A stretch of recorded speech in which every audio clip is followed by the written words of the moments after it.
Hello students, good evening all of you. So बच्चे, topic चल रहा है आपका वेव ऑप्टिक्स का।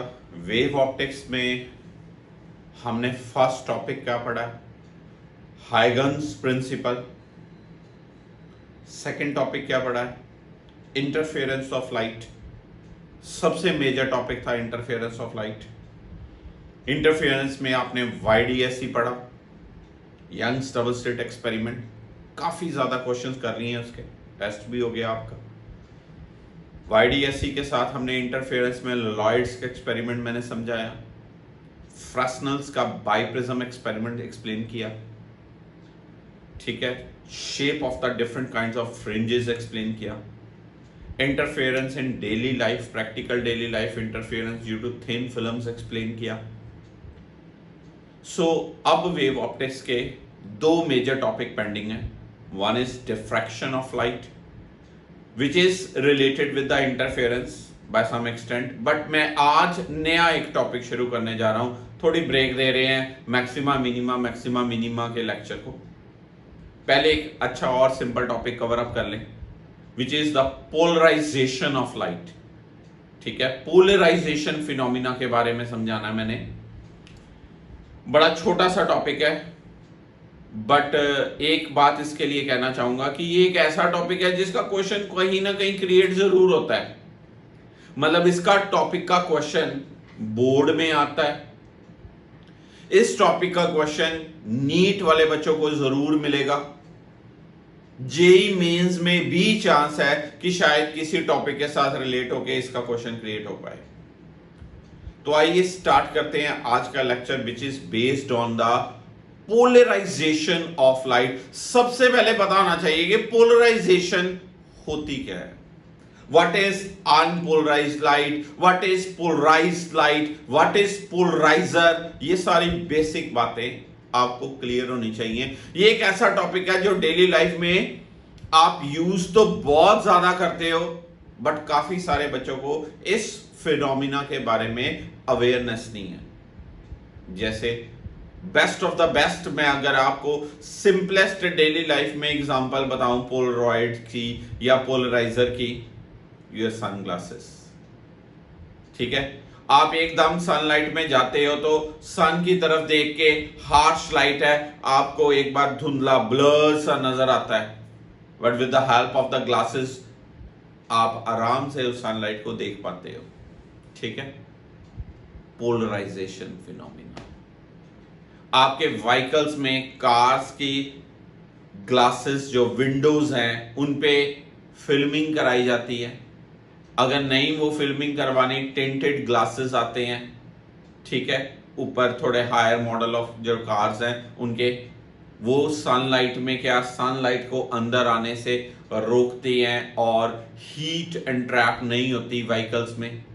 वो सारा फिनोमिना क्या है, पोलराइजेशन। तो पहले मैं आपको पोलराइजेशन से रिलेटेड कुछ छोटे छोटे वीडियोस दिखा रहा हूं, जिससे आपको पोलराइजेशन और पोलराइज्ड लाइट, अनपोलराइज्ड लाइट की क्लियरिटी मिलेगी। आइए स्टार्ट करते हैं आज का लेक्चर। सो पेन कॉपी निकालिए, अपने नोट्स बनाने शुरू कीजिए अच्छे से, और हेडिंग डालनी है आपने आज के टॉपिक की, पोलराइजेशन ऑफ लाइट।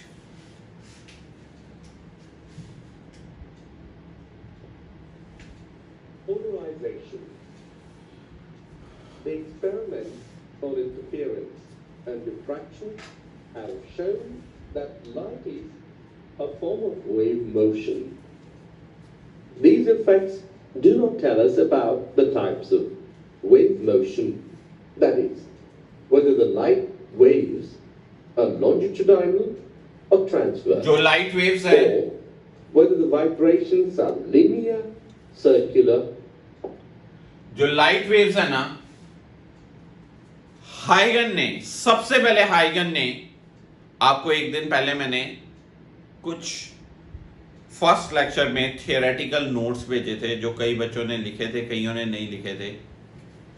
हाइगन की थ्योरी ने बोला था कि जब लाइट प्रोपेगेट होती है तो वो एक मीडियम चाहती है। उस मीडियम का नाम दिया था ईथर। कि उसमें पार्टिकल्स को प्रोपेगेट होने के लिए एक मीडियम की जरूरत है।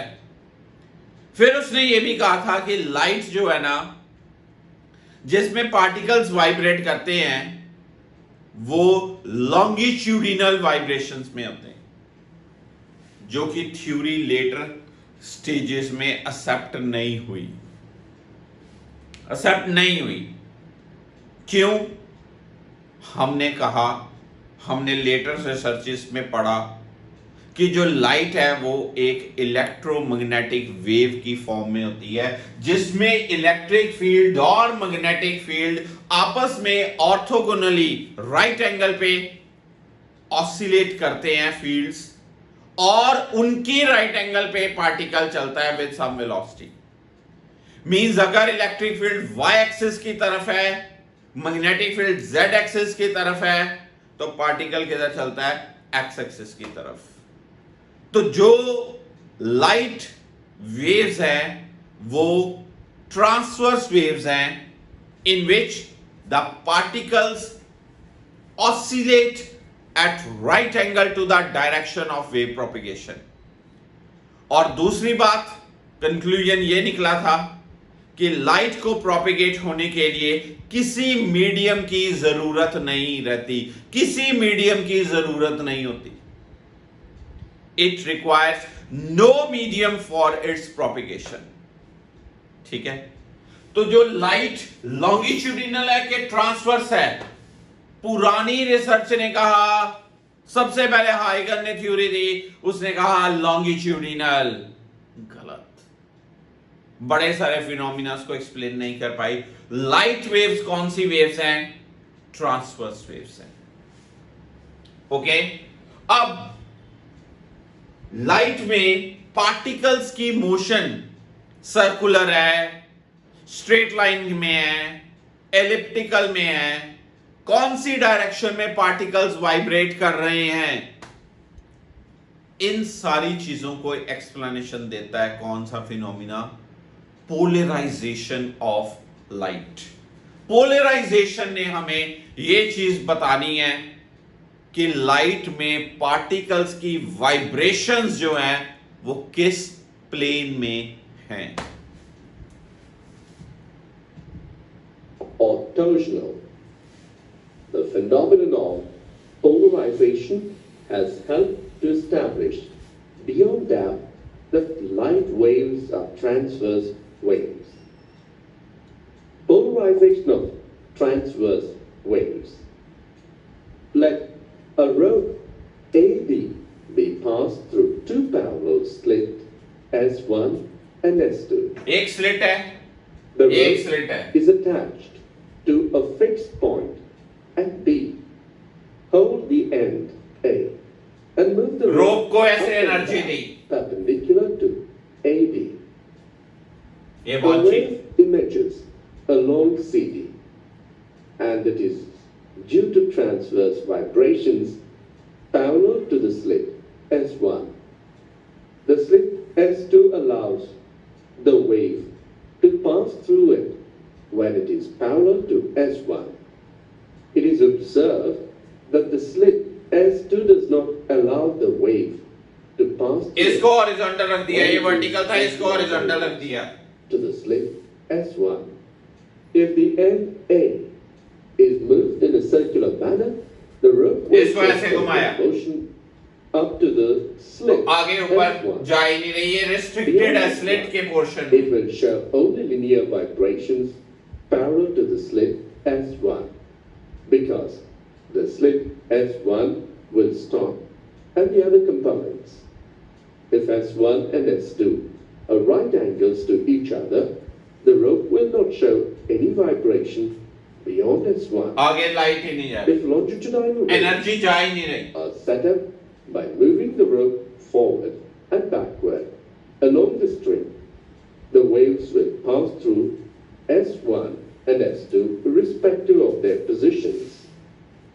A similar phenomenon has been observed in light when it passes through a tourmaline crystal.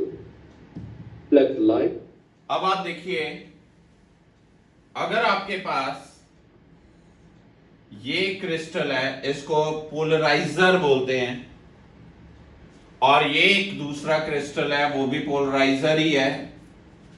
इनको अभी नाम देंगे, एक्चुअली इसको तो पोलराइजर बोलते हैं, इसको एनालाइजर बोलते हैं, पर अभी आप ये समझे कि ये दोनों पोलराइजर्स हैं। यहां पर जो लाइट है ना, ये है अनपोलराइज्ड लाइट,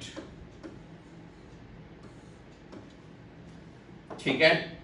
अब अनपोलराइज्ड लाइट सबसे पहले तो क्लियर कराऊं कि वो क्या होती है।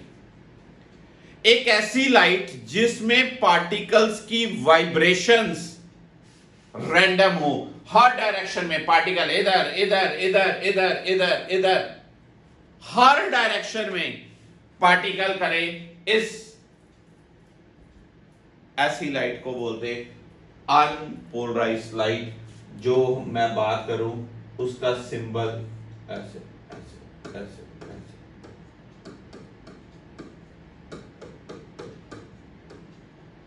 अनपोलराइज्ड लाइट, ठीक है। हमने इसको किसी क्रिस्टल से, ये नॉर्मली टॉर्मेलाइन क्रिस्टल्स होते हैं विच एक्ट एज ए पोलराइजर्स, इससे पास किया तो क्या होगा, लाइट की वाइब्रेशंस इधर इधर इधर थी, जब क्रिस्टल में से पास होगा तो जो ऐसी वाइब्रेशन है उसका सिर्फ वर्टिकल कंपोनेंट पास होगा, जो ऐसी वाइब्रेशन है उसका सिर्फ वर्टिकल होगा, जो ऐसी वाइब्रेशन है उसका ये वर्टिकल कंपोनेंट पास होगा। तो कुछ अगर मैं बात करूं, पार्टिकल्स की वाइब्रेशंस जो है वो 100 यूनिट थी, तो जब वो क्रिस्टल से पास होगी तो आधे पोर्शंस वर्टिकल पोर्शन पास होगा, हॉरिजॉन्टल पोर्शन ब्लॉक हो जाएगा। तो जो लाइट आएगी उसमें सारे पार्टिकल्स की वाइब्रेशंस किस में होंगी, वर्टिकल डायरेक्शन में होंगी, एक ही प्लेन में होंगी। ऐसी लाइट को बोलते हैं पोलराइज्ड लाइट। कौन सी light, polarised light. Unpolarised light क्या है, जिसमें पार्टिकल्स की वाइब्रेशंस रैंडम डायरेक्शंस में हो, ऐसी लाइट को बोलते हैं अनपोलराइज्ड लाइट। पोलराइज्ड लाइट क्या है, जिसमें पार्टिकल्स की वाइब्रेशंस को हम रिस्ट्रिक्ट करें, एक ही प्लेन में वाइब्रेट करने के लिए पार्टिकल्स को रिस्ट्रिक्ट करें, उस लाइट को क्या बोलते हैं, पोलराइज्ड लाइट। अनपोलराइज्ड लाइट को पोलराइज्ड लाइट में कन्वर्ट करना, उस फिनोमिना को बोलते हैं क्या, पोलराइजेशन ऑफ लाइट। उसको क्या बोलते हैं, पोलराइजेशन ऑफ लाइट। आप देख रहे हो ये क्रिस्टल है, ये भी क्रिस्टल है, यहां पर जो लाइट है ना, ये वाली, ये अनपोलराइज्ड लाइट है, और यहां पर ये जो लाइट है ना, ये पोलराइज्ड लाइट है, ये वाली भी पोलराइज्ड लाइट है। इन दोनों के अंदर एंगल की वेरिएशन है 0, ऐसे ये प्लेन्स पैरेलल है। अब जब मैं इसको ऐसे रोटेट करूंगा, जो बाहर लाइट है उसकी इंटेंसिटी डिक्रीज होगी, डिक्रीज। जब ये दोनों राइट एंगल पे आ जाएंगे तो बाहर लाइट की इंटेंसिटी क्या हो जाएगी, 0। पहले ये चीज देखिए,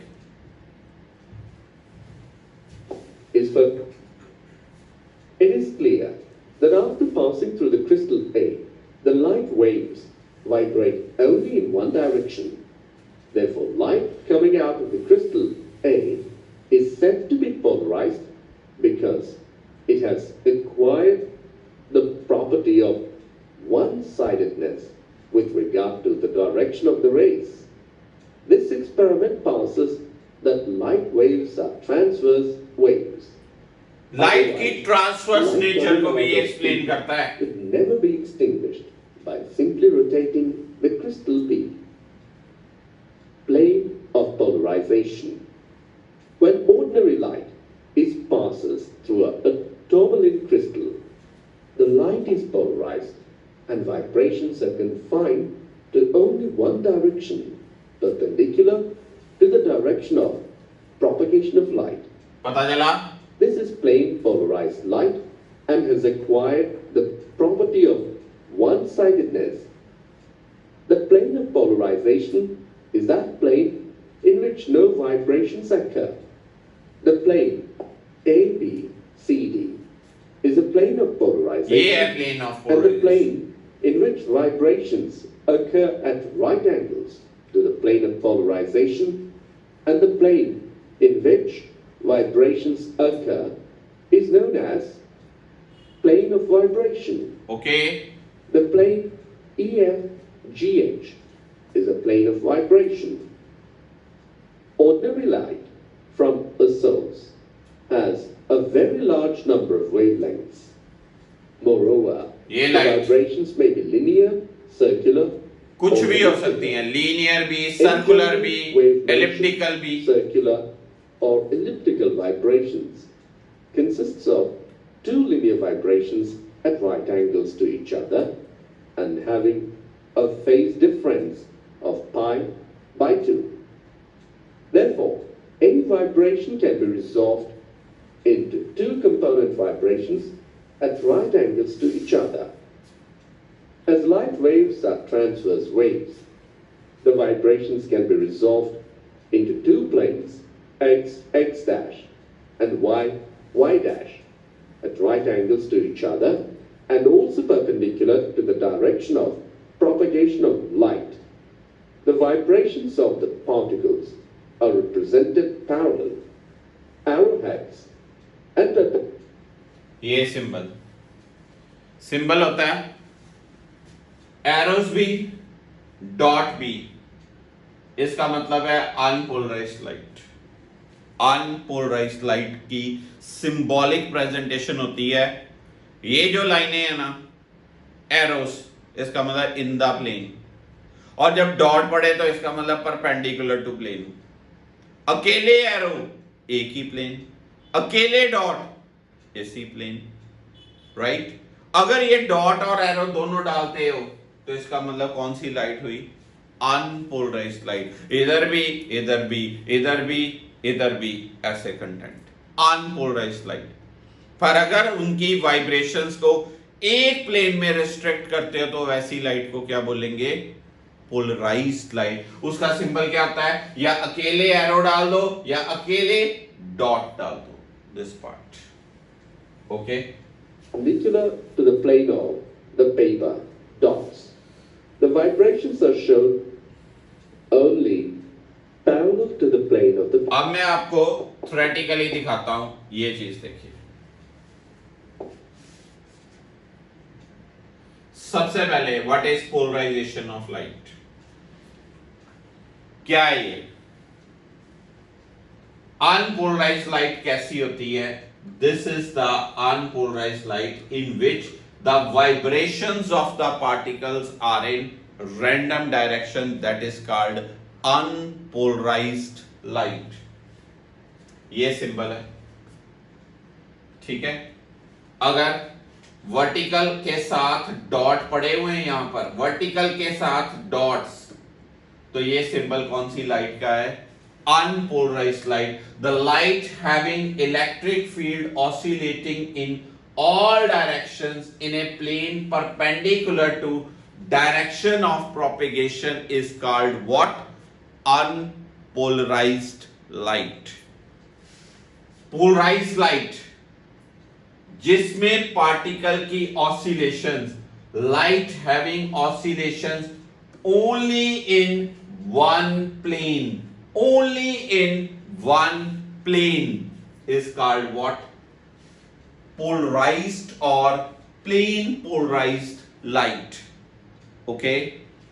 The plane in which oscillation occurs is called plane of oscillation, and the plane perpendicular to plane of oscillation is called plane of polarization. अभी इलस्ट्रेशन दिखाई मैंने आपको, ठीक है.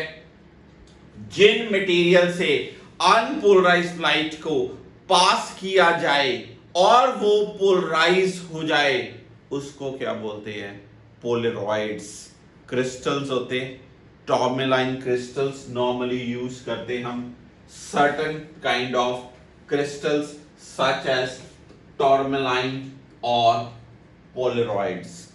ठीक है, अब आपको पहले बात है, वेरी फर्स्ट स्टेप, कि अनपोलराइज्ड लाइट क्या होती है। सिंपल भाषा, ऐसी लाइट जिसमें पार्टिकल्स की वाइब्रेशंस रैंडम डायरेक्शंस में हो, ऐसी लाइट को बोलते हैं अनपोलराइज्ड लाइट। पोलराइज्ड लाइट क्या होती है? ऐसी लाइट जिसमें हम पार्टिकल्स की ऑसिलेशंस को जज करें एक सिंगल डायरेक्शन में, रैंडम डायरेक्शन में नहीं। ऐसी लाइट को हम क्या बोलते हैं? Polarised light. अनपोलराइज्ड लाइट को पोलराइज्ड लाइट में कन्वर्ट करना, अनपोलराइज्ड लाइट को पोलराइज्ड लाइट में कन्वर्ट करना, उस फिनोमिना को क्या बोला जाता है? Polarisation of light. क्या बोला जाएगा? Polarisation of light. पता चली बात? अब जैसे मैं आपको एक चीज बताऊं कि अगर मेरे पास यहां पर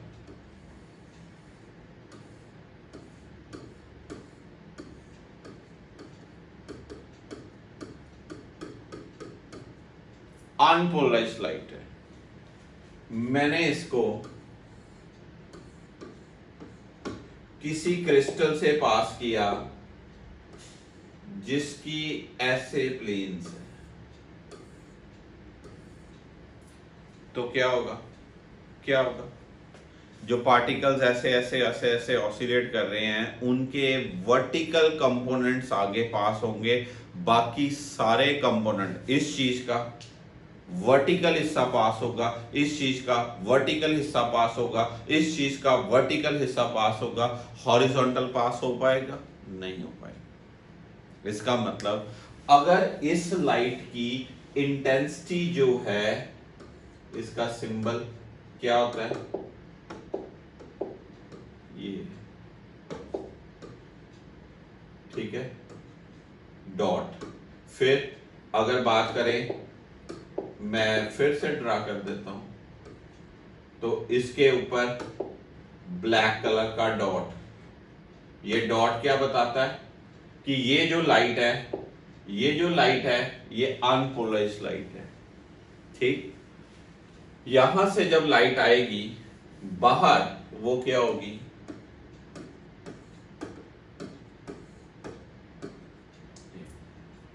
इसकी अगर इंटेंसिटी आई नॉट है, तो इसकी इंटेंसिटी क्या हो जाती है? I not by 2। I not क्या है? बड़ी इंपॉर्टेंट बात, बच्चे गलत लेते हैं बाद में। Intensity of unpolarised light. ठीक है, और ये क्या है? जो क्रिस्टल से पास होके आपको लाइट अटेन हुई, पोलराइज्ड लाइट, उसकी इंटेंसिटी क्या है? ये क्या है? Intensity of polarised light.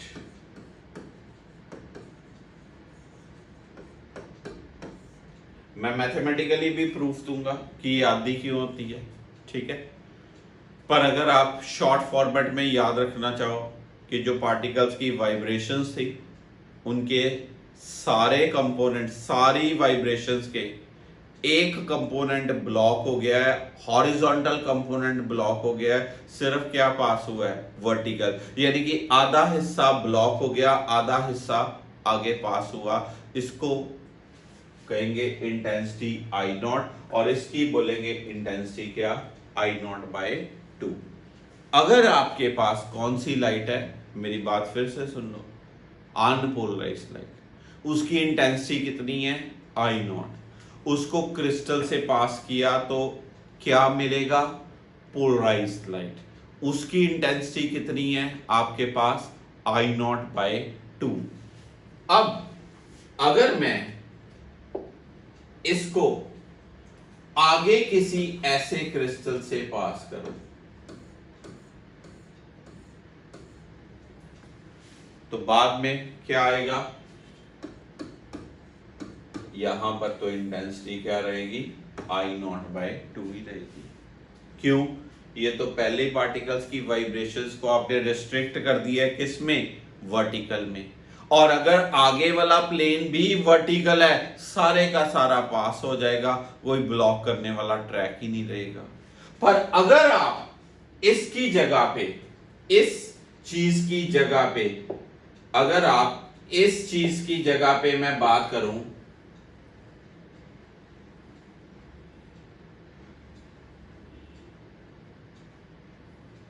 ये लाइट, ये क्रिस्टल आप ऐसे रखते हो,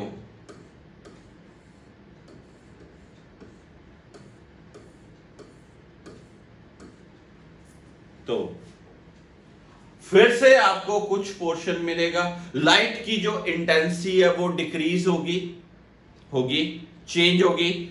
और अगर पर चांस इसका कंसीडरेशन करें कि ये हॉरिजॉन्टल ही हो जाए, तो क्या आपको यहां पर लाइट मिलेगी, कोई लाइट नहीं मिलेगी। क्यों नहीं मिलेगी, ये थी अनपोलराइज्ड लाइट, इसके थे प्लेन्स वर्टिकल, ये लाइट क्या बनी, पोलराइज्ड लाइट। पोलराइज अब वर्टिकल है, अगर आगे क्रिस्टल हॉरिजॉन्टल रख दोगे तो ये वर्टिकल उसमें से पास हो पाएगा, नहीं हो पाएगा। तो आगे लाइट की इंटेंसिटी क्या होगी, 0। यहां पर इंटेंसिटी क्या मिलेगी आपको, इट मींस ये कहां पर रखा, अनपोलराइज्ड लाइट के आगे, इसका नाम है पोलराइजर, पोलराइजर। और ये कहां पर रखा, पोलराइज्ड लाइट के आगे, to check whether the light is polarised और नॉट, इसको नाम देंगे एनालाइजर। क्या नाम देंगे, एनालाइजर, जो एनालाइज करता है कि लाइट पोलराइज हुई कि नहीं हुई, दिस इज कॉल्ड एनालाइजर। कहते हैं पोलराइजर और एनालाइजर में फर्क क्या, कोई फर्क नहीं। अगर क्रिस्टल को अनपोलराइज्ड लाइट के आगे रखो तो नाम पड़ता है पोलराइजर, अगर उसी क्रिस्टल को पोलराइज्ड लाइट के आगे रखो तो नाम पड़ता है क्या, क्या नाम पड़ता है, एनालाइजर। समझे बात, पोलराइजर और एनालाइजर में एंगल का बहुत रोल होता है। अगर इनके बीच एंगल 0 डिग्री हो तो आपको मैक्सिमम लाइट मिलती, अगर इनमें एंगल 90 डिग्री हो तो आपको कोई लाइट नहीं मिलती। ये बेसिक इंट्रो है, अभी आपको दिखाता हूं और अच्छे से, ये देखिए।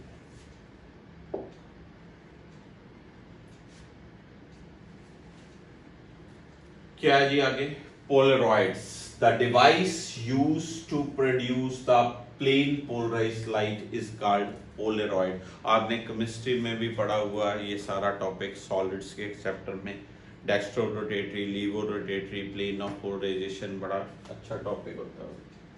हमें उधर एंगल में जाने की उस वर्षन में जरूरत नहीं पड़ेगी। मान लीजिए ये आपके पास अनपोलराइज्ड लाइट है, ये आपका पोलरॉइड है जिसमें ऐसे वर्टिकल प्लेन्स, तो ये जो आपके पास मिली वो क्या मिली, प्लेन पोलराइज्ड लाइट। कौन सी, प्लेन पोलराइज्ड लाइट। अब ये देखिए, यही चीज को जो मैंने एक्सप्लेन किया आपको अभी, क्या ऑर्डिनरी लाइट मतलब क्या, अनपोलराइज्ड लाइट, कहां से पास हुई, क्रिस्टल से पास हुई, तो क्या चीज अटेन हुई, पोलराइज्ड लाइट। पोलराइज्ड लाइट को पास किया, फिर क्रिस्टल से आपको मैक्सिमम इंटेंसिटी मिली। इन दोनों के प्लेन्स क्या है, एंगल 0 डिग्री है। इधर देखिए, इन दोनों में एंगल क्या है, 90 डिग्री है। तो क्या मिला आपको, कोई लाइट नहीं मिली। जजमेंट हुई, यही चीज समझाई मैंने आपको। तो क्या ये बहुत इंपॉर्टेंट नोट होता है, whenever unpolarized light is incident on a polarizer, the intensity of the transmitted polarized light is half the intensity of unpolarized light. यानी कि अगर इस लाइट की इंटेंसिटी आई नॉट है तो इस लाइट की इंटेंसिटी कितनी होगी, आई नॉट बाय 2. कितनी होगी, आई नॉट बाय 2. हमेशा याद रखना, कंफ्यूजन क्रिएट नहीं करनी. अनपोलराइज्ड लाइट की इंटेंसिटी 100 यूनिट एक क्रिस्टल से पास किया, पोलराइज्ड लाइट की इंटेंसिटी 50 यूनिट. उस 50 यूनिट को अगले पोलराइजर से पास किया,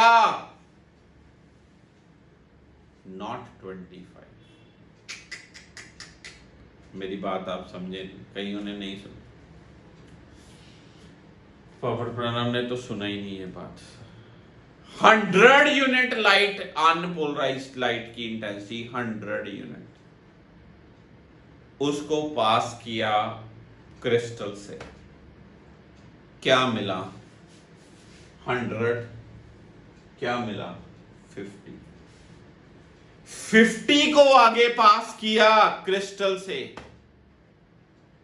नाउ 25 मैं नहीं कह रहा हूं कि वो मिलेगा, that can be 25, that can be, but that depends on angle between analyzer and polarizer, like this way. अगर ये देखो यहां पर मैं लिखता हूं, अगर मैं यहां पर लिखता हूं 100, तो यहां पर क्या हुआ 50, यहां पर क्या आएगा 50. अब ये था 100, ये क्या है 50, और ये क्या है 0. समझे बात? अब इनमें कोई एंगल, इनमें अगर मैं बात करूं कोई एंगल, ये क्रिस्टल्स के बीच ये ऐसे है, ऐसे भी हो सकता है, कोई random angle 30 degree, 45 degree, 60 degree, कुछ भी तो हो सकता है. ठीक है, तो फिर ये इंटेंसिटी है आई नॉट बाय 2. अगर अनपोलराइज की इंटेंसिटी थी आई नॉट, तो यहां पर जो इंटेंसिटी होगी उसके लिए एक स्पेसिफाइड लॉ यूज होता है. अभी एक्सप्लेन करता हूं वो क्या लॉ है. अब फील आया आपको कि अनपोलराइज्ड लाइट क्या है, पोलराइज्ड लाइट क्या है, पोलराइजर क्या चीज है, एनालाइजर क्या चीज है. Now comes next thing. ये देखिए, ये लॉ,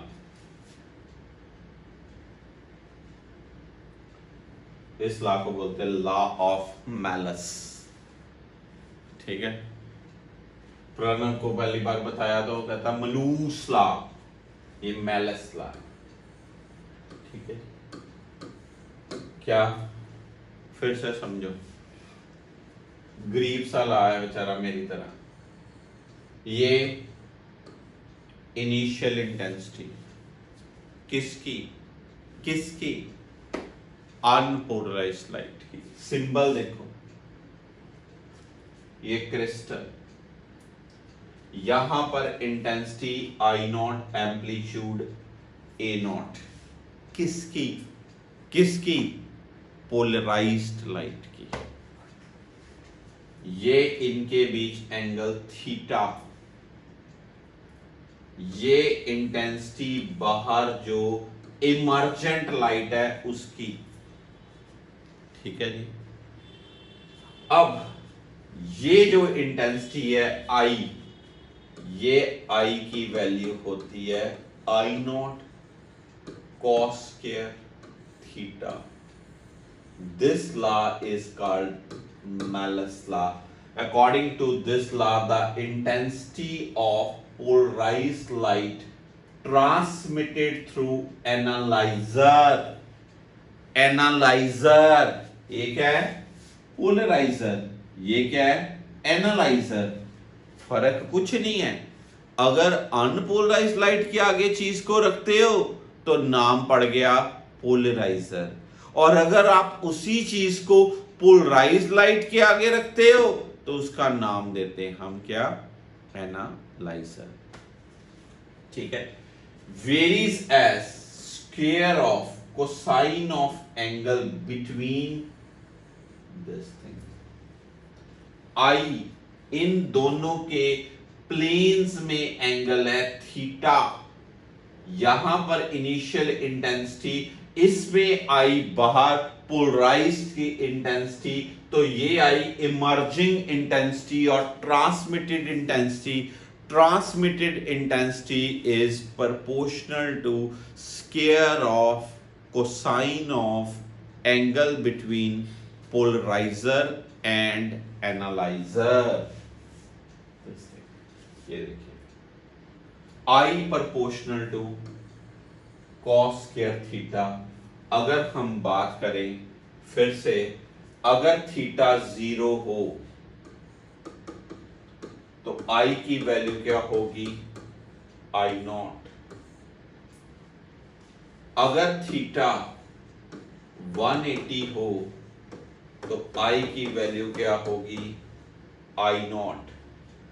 अगर थीटा क्या 90 डिग्री हो तो आई की वैल्यू क्या होगी? 0। अगर थीटा 60 डिग्री हो तो आई की वैल्यू क्या होगी? आई नॉट बाय 4। ठीक है। cos 60 की वैल्यू कितनी? 1/2। 1/2 का स्क्वायर क्या? 1/4। अगर थीटा 45 डिग्री हो तो आई की वैल्यू होगी आई नॉट बाय 2, क्योंकि cos 45 इज 1/√2, उसका स्क्वायर 1/2। इट मींस ये लॉ हम कहां पर लगाते हैं? ये लॉ लगाते हैं पोलराइज्ड लाइट होने के बाद, यानी कि जो लाइट अनपोलराइज्ड है उसको क्रिस्टल से पास किया, क्या मिलेगा? Polarised light. पोलराइज्ड लाइट को आगे फर्दर क्रिस्टल से जज करना है। उन दोनों क्रिस्टल्स के बीच जो एंगल, उसका रोल। इन दोनों के बीच रोल। कहते ये कैसे आई? मान लीजिए ये एम्पलीट्यूड है ए, तो जो उसके प्लेन के अलोंग होगा वो एम्पलीट्यूड क्या होगा? A cos theta. जो उसके अलोंग कंपोनेंट होगा वो कौन सा कंपोनेंट होगा? A cos theta. हमें पता है इंटेंसिटी एम्पलीट्यूड का स्क्वायर होती है। Intensity proportional to what? Amplitude square. अगर मैं इस सारी चीज को आपको यहां रख के शॉर्ट फॉर्मेट में बताऊं कि मेरे पास यहां से जो क्रिस्टल है इसकी वाइब्रेशंस का एम्पलीट्यूड है ए।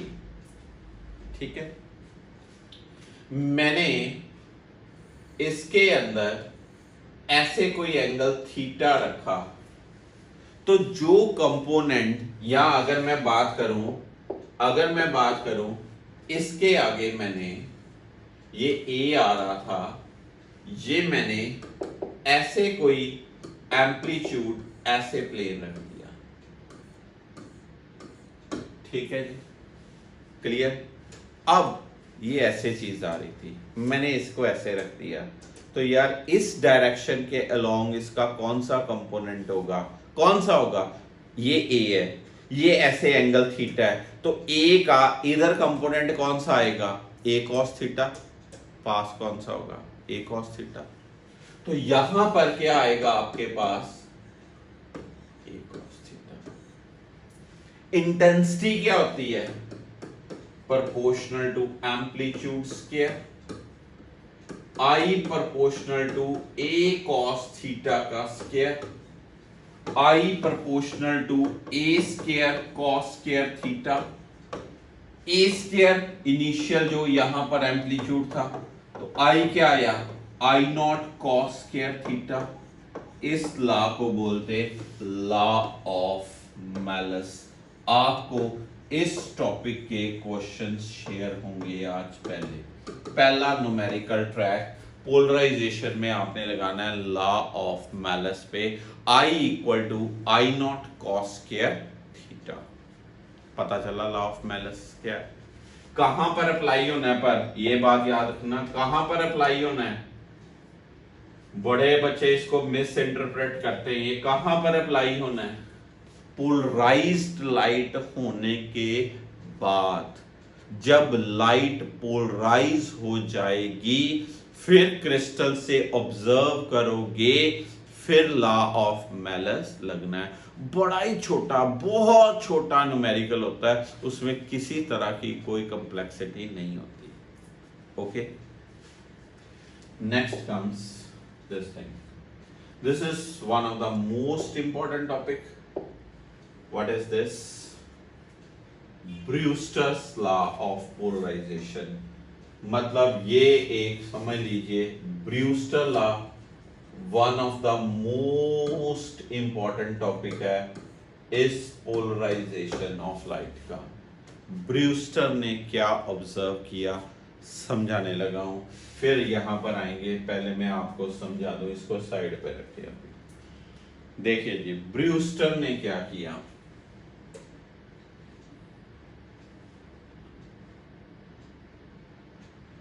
सुनिए।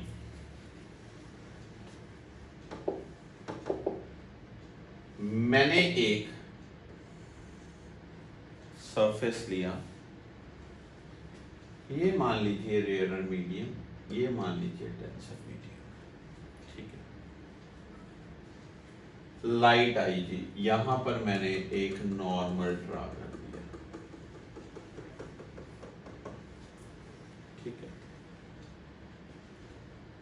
यहां से मुझे अनपोलराइज्ड लाइट आई,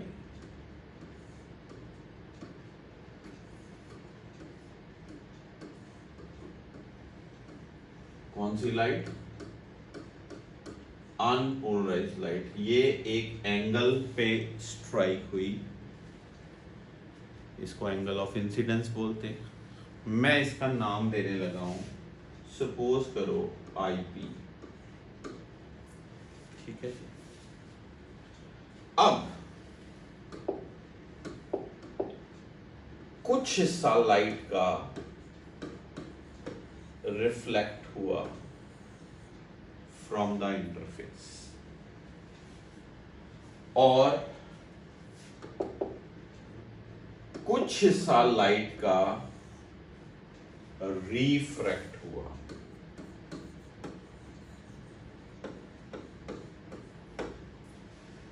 ठीक है, अगर आपको रे ऑप्टिक्स इतनी डेप्थ में पढ़ी आपने, ये जो एंगल है ये एंगल ऑफ रिफ्लेक्शन होगा। ऑब्वियसली यार, जो एंगल ऑफ इंसिडेंस है वही एंगल ऑफ रिफ्लेक्शन होगा।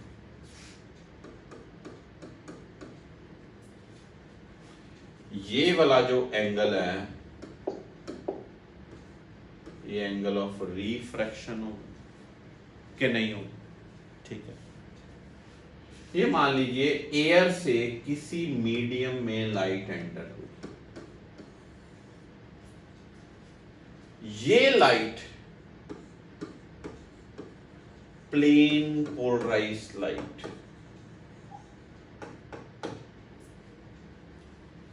और ये लाइट मैं मानूं पार्शियल पोलराइज, पार्शियल मतलब थोड़ी पोलराइज हुई, थोड़ी समझ लो नहीं हुई, पूरी तरह से पोलराइज नहीं हुई। पार्टिकल्स में अभी भी जो वाइब्रेशंस हैं वो रैंडम नहीं है, पर दो प्लेन में ऐसे हो सकती, उसको बोलते हैं पार्शियल पोलराइज लाइट। अगर ब्रूस्टर ने स्टेट किया कि अगर इन दोनों रेज में एंगल 90 डिग्री होगा, अगर इन दोनों रेज में, कौन सी रेज, रिफ्लेक्टेड और रिफ्रैक्टेड में एंगल 90 डिग्री होगा, तो जो रिफ्लेक्टेड पार्ट है ना वो पूरी तरह से पोलराइज होएगा। Under what condition, under what condition, जब म्यू इक्वल टू 10 IP।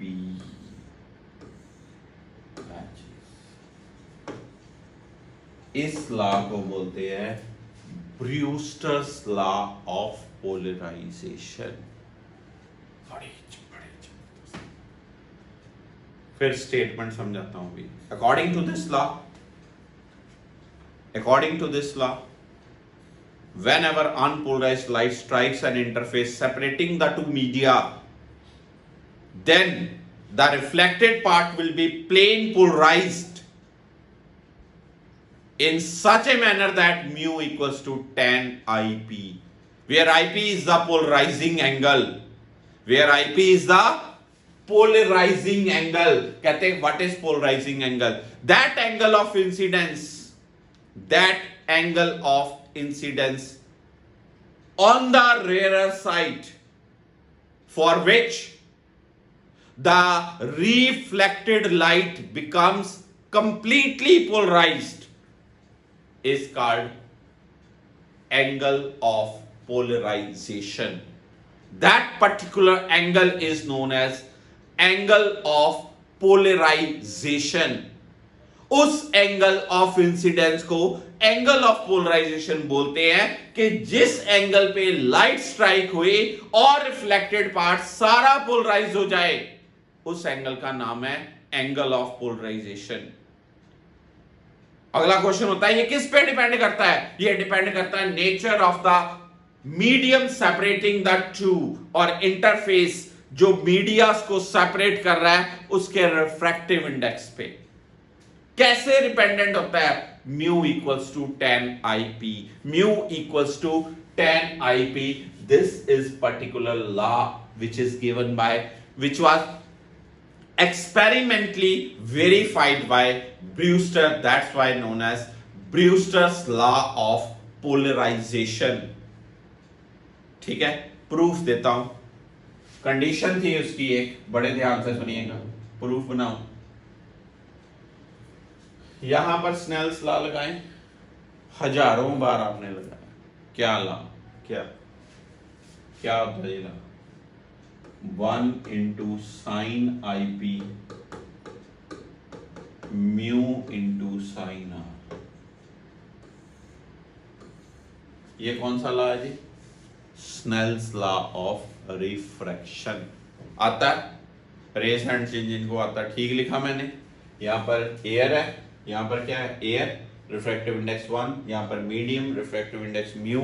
तो मैंने ला क्या लगाया? 1 into sin of I equal to mu into sin of R।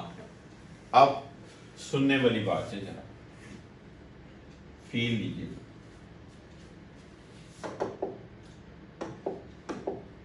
यार ये एंगल एंगल ऑफ रिफ्लेक्शन है, पक्की बात। कितनी वैल्यू है? IP। किस कंसेप्ट से?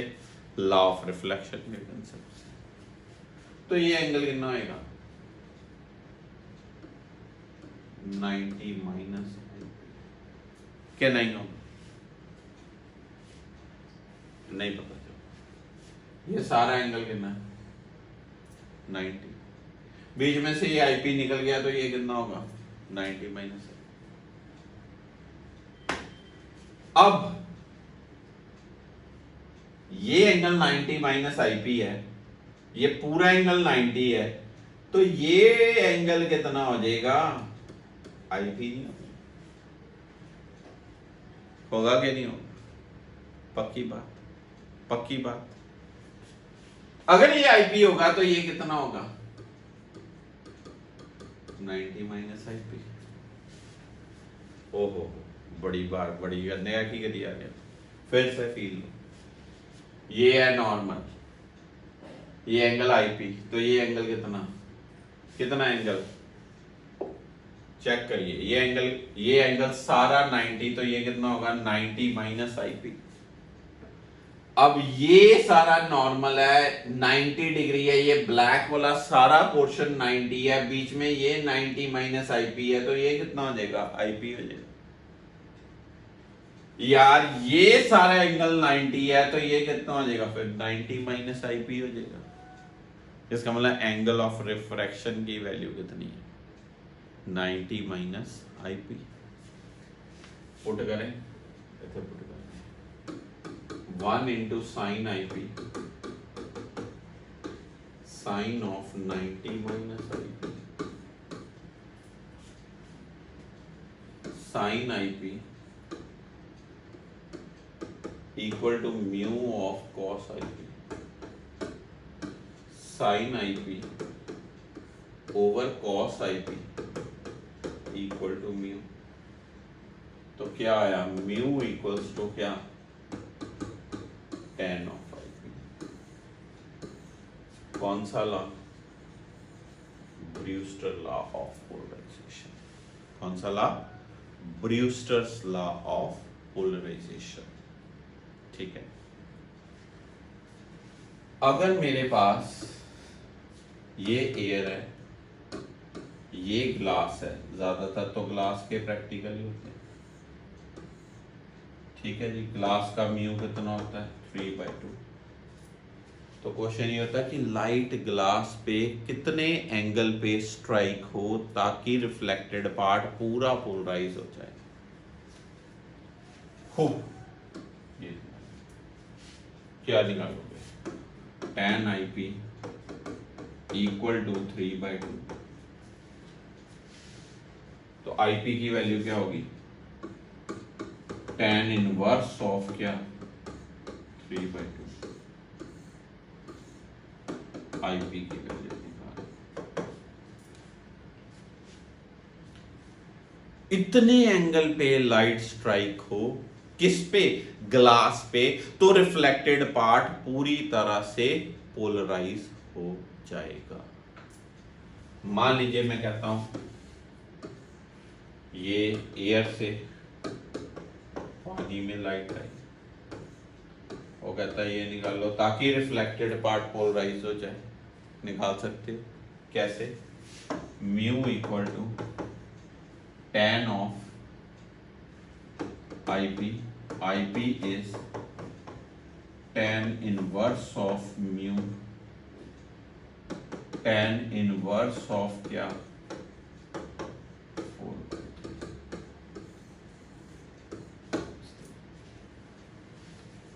पता चला आपको पोलराइजेशन में दो तरह के न्यूमेरिकल्स का कंटेंट बनेगा।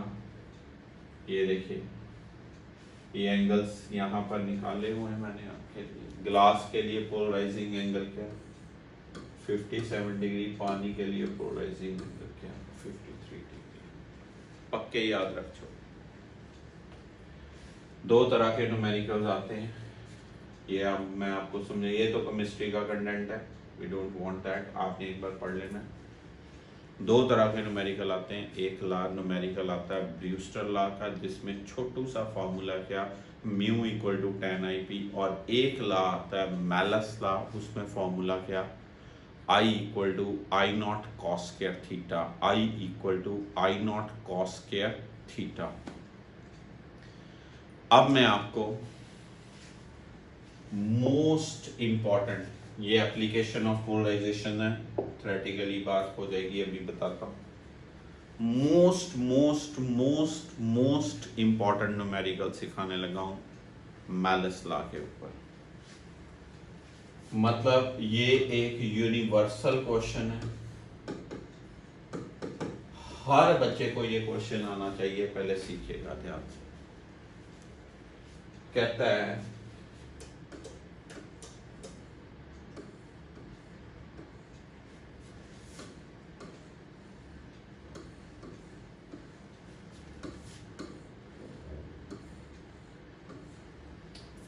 मेरे पास 3 पोलराइजर्स हैं।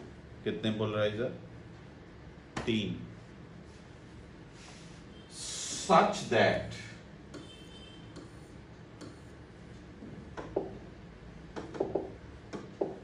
First is crossed with third.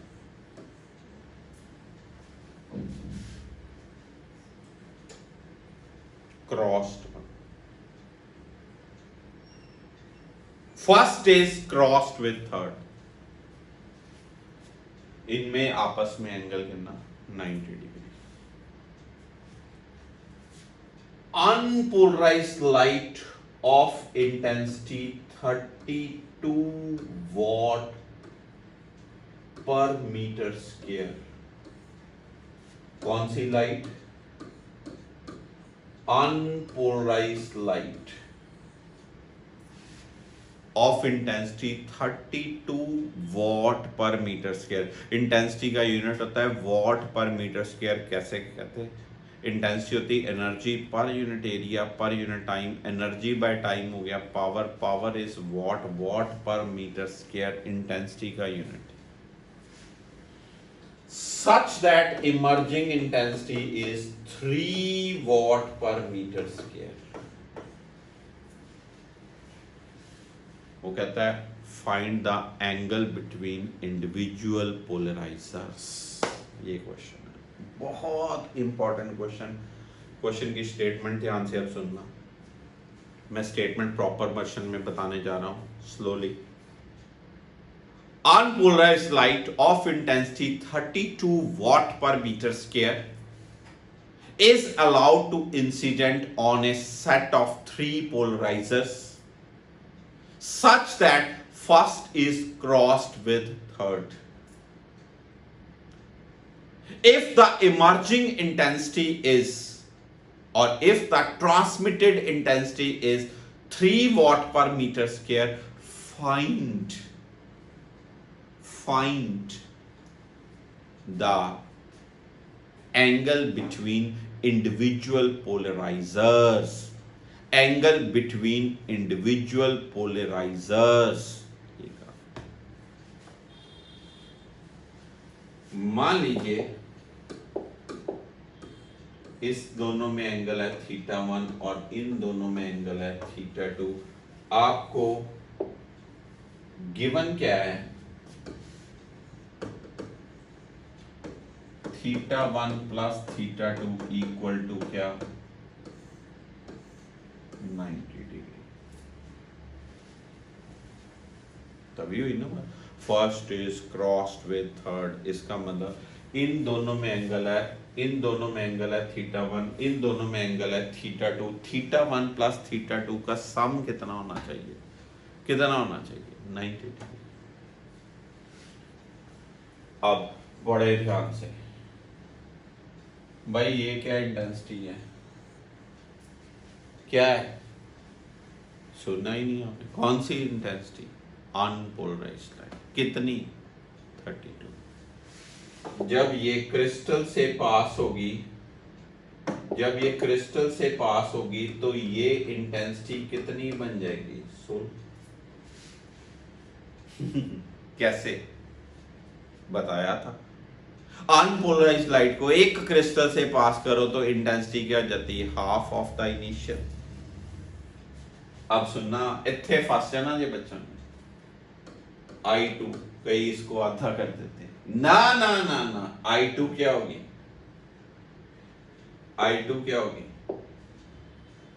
इसमें और इसमें एंगल कितना है? θ1। तो I2 क्या होगी? पहले मैं अगर बात करूं इनिशियल इंटेंसिटी 32, मैं बात करूं I1 विच इज 16, I2 क्या होगी? 16 cos square theta 1, I3 क्या होगी, I2 cos square theta 2, कौन सा लॉ, मेलस लॉ। I2 की वैल्यू लगा लो,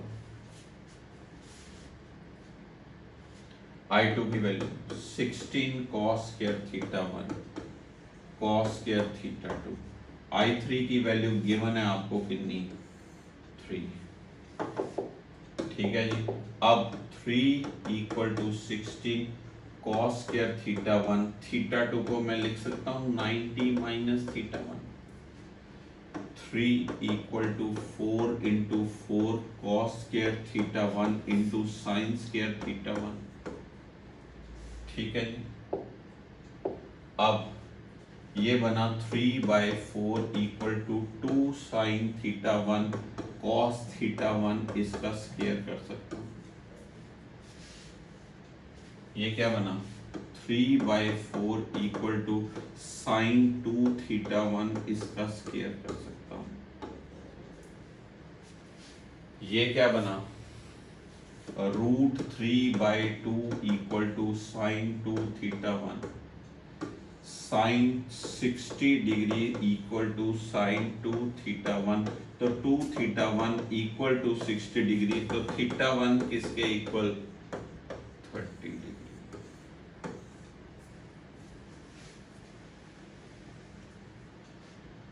नहीं समझ लगा, आ देखो जी, फिर से आराम से समझो। मैंने कहा most important question, initial intensity 32, unpolarised, crystal से पास हुई क्या आई 16, ऐसे लॉ ऑफ मैलस लगाया 16 cos square theta 1, ए बनी I2, इधर बनी I3 क्या होगी I2 cos square theta 2, I2 की वैल्यू मैंने यहां लगा दी, थीटा 2 की जगह 90 माइनस थीटा 1 लगाया, 16 को 4 कर लिया, 3/4, ये मैथ्स है मेरा, 2 sin थीटा 1 cos थीटा 1 बना sin 2 थीटा 1 का square, sin 2 theta 1 is √3/2, sin 60 √3/2 होता है sin 2 थीटा 1, 2 थीटा 1 की वैल्यू 60, थीटा 1 की वैल्यू क्या 30। इसका मतलब अगर थीटा 1 30 है तो थीटा 2 क्या होगा,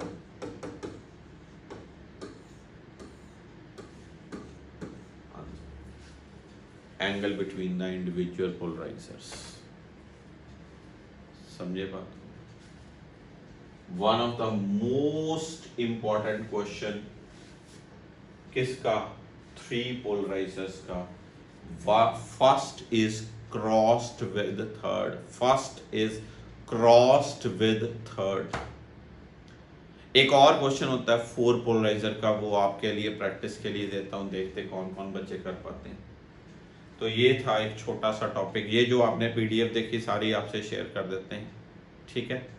पोलराइजेशन में न्यूमेरिकल थ्योरेटिकल एस्पेक्ट है, पोलराइजर क्या है, पोलराइज लाइट क्या है, अनपोलराइज लाइट क्या है, ये चीज आपको एक मैं चीज दिखाता हूं, ये चीज देखिए,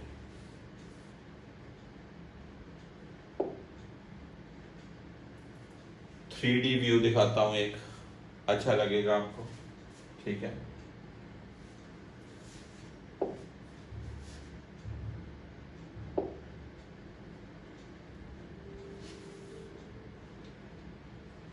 In this case, the two waves add together to form a new electromagnetic wave with a higher amplitude.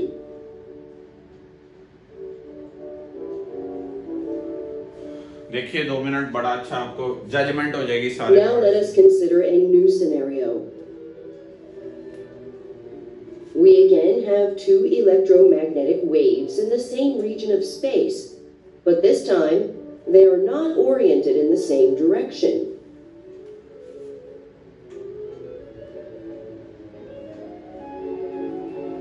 As before, the electric field will add like vectors.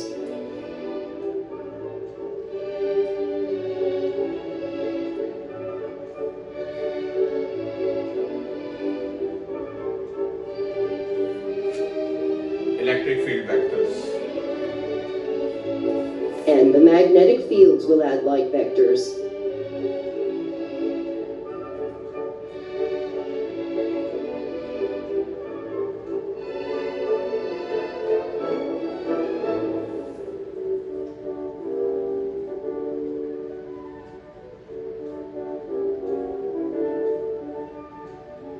This time, the two waves add together to form a new electromagnetic wave with its orientation changed as shown.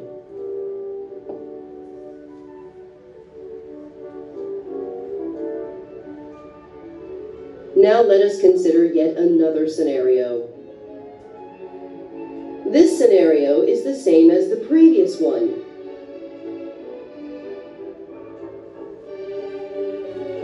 Except that in this case, one of the two original electromagnetic waves is ahead of the other one.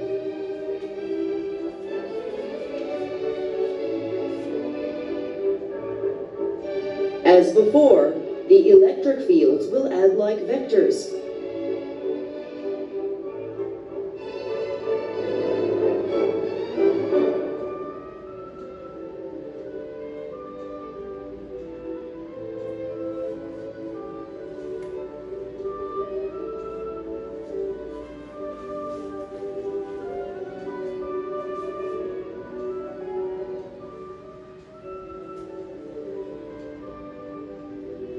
And the magnetic fields will add like vectors.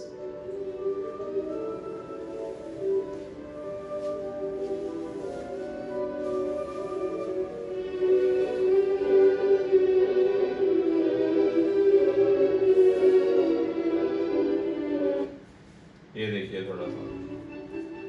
Or unpolarized light that enters the material. Only linearly polarized light is इसको able to... मैं थोड़ा सा आपके लिए बता दूं ऐसे. ये पूरी इलेक्ट्रोमैग्नेटिक वेव है. ये पास होगी. If light consists of waves that are all continuously rotating in the same direction, we refer to it as circularly polarized light.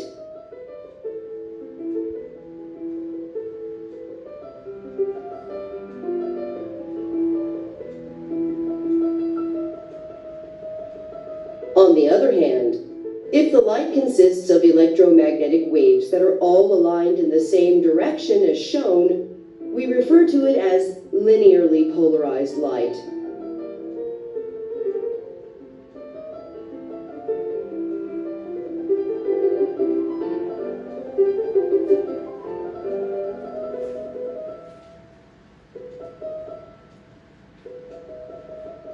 Most light sources, such as light bulbs, candles, and the sun, produce light that is composed of electromagnetic waves that are all oriented in different directions. Best example sun है. Sun is a source of unpolarized light.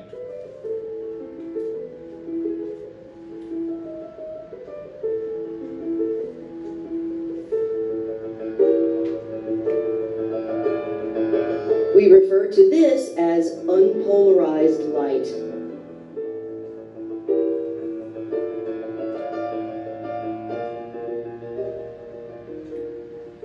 Each electromagnetic wave is composed of both an electric field and a magnetic field that are 90 degrees to one another.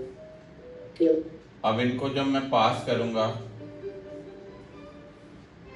किसी crystal से, but allow electromagnetic waves that are oriented in the other direction to pass through.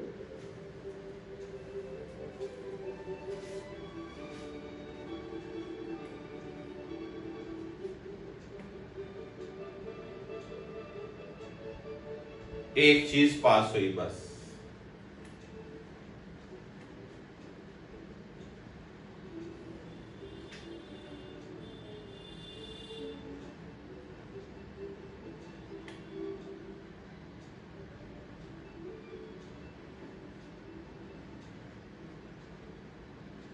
Therefore, regardless if it is circularly polarized, linearly polarized, or unpolarized light that enters the material, Only linearly polarized light is able to exit the material.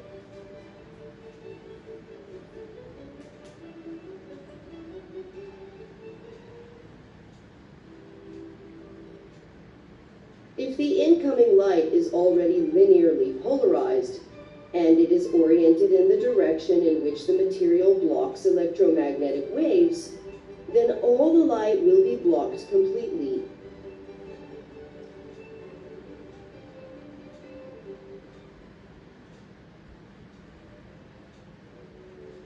On the other hand, if we rotate the material, then the direction in which the electromagnetic waves are blocked will also rotate, and the light will now pass through.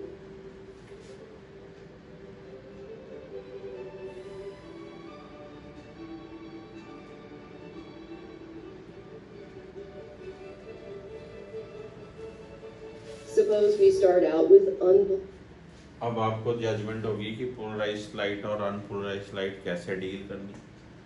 Unpolarised light जिसमें particles की vibrations randomly है, उसको crystal से ऐसे material से पास किया कि उसके पार्टिकल्स की वाइब्रेशंस को रिस्ट्रिक्ट कर रहे हो, उस लाइट को बोलते हैं पोलराइज्ड लाइट। और उस फिनोमिना को क्या बोला जाता है? Polarisation of light. Numerical aspect में बड़ा ही छोटा टॉपिक है ये, बस खत्म, इसका कोई आगे पीछे नहीं, कोई इंटरफेरेंस नहीं यूज हुआ, कुछ और हाइगन नहीं यूज हुआ, कोई कंटेंट नहीं यूज हुआ। न्यूमेरिकली दो पोर्शंस हैं, law of Malus I equal to I nought cos square theta, Brewster law mu equal to 10 IP। थोड़ा सा थ्योरेटिकली एक सिंगल सिटिंग में पढ़िए, सारा टॉपिक तैयार हो जाएगा कंपाइलर। तो नेक्स्ट टॉपिक वेव ऑप्टिक्स का रहेगा diffraction of light. Maximum 2 lectures बन पाएंगे डिफ्रैक्शन ऑफ लाइट के, एक थ्योरेटिकल लेक्चर, एक न्यूमेरिकल लेक्चर। तो डिफ्रैक्शन ऑफ लाइट खत्म, मींस वेव ऑप्टिक्स का सारा पोर्शन खत्म। तो सारी जो रे और wave optics that would be over. So guys, thank you so much for today's lecture. आज के लिए यहीं रुकते हैं। पोलराइजेशन ऑफ लाइट सीखा आपने, PDF भी शेयर होगी, नोट्स आपने आज खुद बनाने हैं, अच्छे से तरह से नोट्स बना के, साथ में न्यूमेरिकल्स भी शेयर करूंगा, न्यूमेरिकल्स साथ ही लिख लेना। लिमिटाइज न्यूमेरिकल्स हैं इसके, और बहुत ज़्यादा नंबर ऑफ न्यूमेरिकल्स नहीं बन पाएंगे। आपको आज जो भी न्यूमेरिकल्स हैं शीट्स शेयर कर देंगे, ठीक है। Thank you so much, God bless you all.